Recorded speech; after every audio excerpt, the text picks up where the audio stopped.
రాజకీయాన్ని వ్యాపారం చేసిన మా సారాయి వీర్రాజు, అదేనండి మా CM Ramesh, 10th pass inter failed. ఈ తెలివితేటలు మామూలుగా లేవు, అమోఘంగా ఉన్నాయి. ఈ సారాయి కాసుకునే రోజుల నుంచి ఈ రోజున చంద్రబాబు బినామీగా అయిపోయాడు. అదే అట్ట చిన్న ఎగ్జాంపుల్ చెప్తాను. ఒక ప్రాజెక్ట్ ఇస్తాడు, దాని ప్రాజెక్ట్ విలువ 11 కోట్లు అనుకుందాం. ఈ 11 కోట్ల ప్రాజెక్టు నాలాంటి వాడికి ఒకరికి ఇస్తాడు. సరిగా చెయ్యట్లేదని నెపంతో నాలాంటి వాడిని పక్కకి తప్పించి సీన్లోకి ఈ సారాయి వీర్రాజుని తీసుకొస్తాడు. ఆ ప్రాజెక్ట్ విలువ 20 నుంచి 30 రెట్లు పెంచేస్తాడు. 200 కోట్లు 300 కోట్లు పెంచేసి ఈ సారాయి వీర్రాజుకి ఇస్తాడు. దాంట్లో సగం మా చంద్రబాబుకి వెళ్తుంది. ఇలాగా చంద్రబాబు బినామీ అయ్యాడు.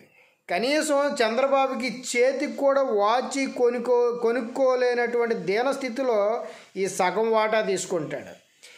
ఈ విధంగా ఎంపీని కూడా చేశాడు సీఎం రమేష్ని. టీడీపీ అతి ఘోరంగా ఓడిపోయింది 2019లో, బీజేపీలో పంపించాడు. బీజేపీలో ఉంటూ కాంగ్రెస్కి 30 కోట్ల రూపాయలు ఎలక్టరల్ బాండ్లు ఇచ్చాడు. అదేంటి? నీ బిజినెస్ని నువ్వు డెవలప్ చేసుకోవాలి, నీ పార్టీని నువ్వు అభివృద్ధిలోకి తెచ్చుకోవాలి. ఇస్తే నీ పార్టీ కదా డొనేషన్ ఇవ్వాల్సింది, పక్క పార్టీకి ఎలాగిస్తావు 30 కోట్లు? అది కాంగ్రెస్కి కనీసం ఆంధ్ర రాష్ట్రంలో 100 కన్నా తక్కువ ఓట్లు వస్తే నీకెలా ఉపయోగపడుతుంది? నాకైతే ఇక్కడ అసలు ఒక క్లారిటీ కుదరట్లా. ఆంధ్రాలో కానీ దేశంలో కానీ కాంగ్రెస్ లేదు. ఓకే, నాకు ఇప్పుడు అర్థమైంది ఏంటంటే షర్మిల కాంగ్రెస్లోకి వైఎస్ఆర్టీపీ పార్టీని కాంగ్రెస్లో విలీనం చేసి కాంగ్రెస్లోకి ఆంధ్ర రాష్ట్రానికి పీసీసీ సభ్యురాలుగా వచ్చిందా? దానికోసం 30 కోట్ల ఎలాగ ఎలక్ట్రల్ బాండ్లోనే 30 కోట్లు ఇచ్చావంటే చంద్రబాబు, మిగతా డబ్బు బ్లాక్ మనీ ఎన్ని 100 కోట్లు ఇచ్చి ఉంటావు? కేవలం జగనన్న మీద ద్వేషంతో ఏదో ఒక రకం జగనన్నని ఎదుర్కోవటానికి వాళ్ళ చెల్లిని ఎరేసావా? ఇంకా షర్మిలకి ఎంత ఇచ్చి ఉంటావు? ఇప్పుడు కడపలో ఎంపీగా పోటీ చేస్తావా? లేకపోతే కడపలో జగనన్న మీద పోటీగా షర్మిలని దింపుతావా?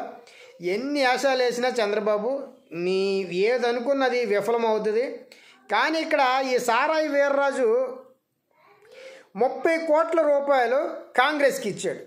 మీరు చూస్తున్న జనాలందరూ కూడా గ్రహించాలి, ఇలాంటి రాజకీయాన్ని వ్యాపారంగా చేసినటువంటి సారాయి వీర్రాజు ఎన్ని 100 కోట్లు చేతులు మారిని చక్కని బ్రోకరేజంతో చక్కగా బ్రోకర్గా పనిచేస్తూ మామూలుగా సంపాదించలేదు ఇతను. ఇలాంటి వ్యక్తులు మనం ఎన్నుకుంటున్నాం. ఇలాంటి వ్యక్తులకి ఈ రాష్ట్రంలో కానీ దేశంలో కానీ అత్యంత విలువ. వీళ్ళకి రాజ్యసభ సభ్యులు అన్నట్టుగా ఇంత నీచ రాజకీయం చేయటం ఏంటి? ఇక్కడ ఇప్పుడు టీడీపీకి ఏమో 5 కోట్లు ఇచ్చాడు డొనేషను. ఉన్న బీజేపీ పార్టీకి రూపాయి కూడా డొనేషన్ ఇవ్వలేదు.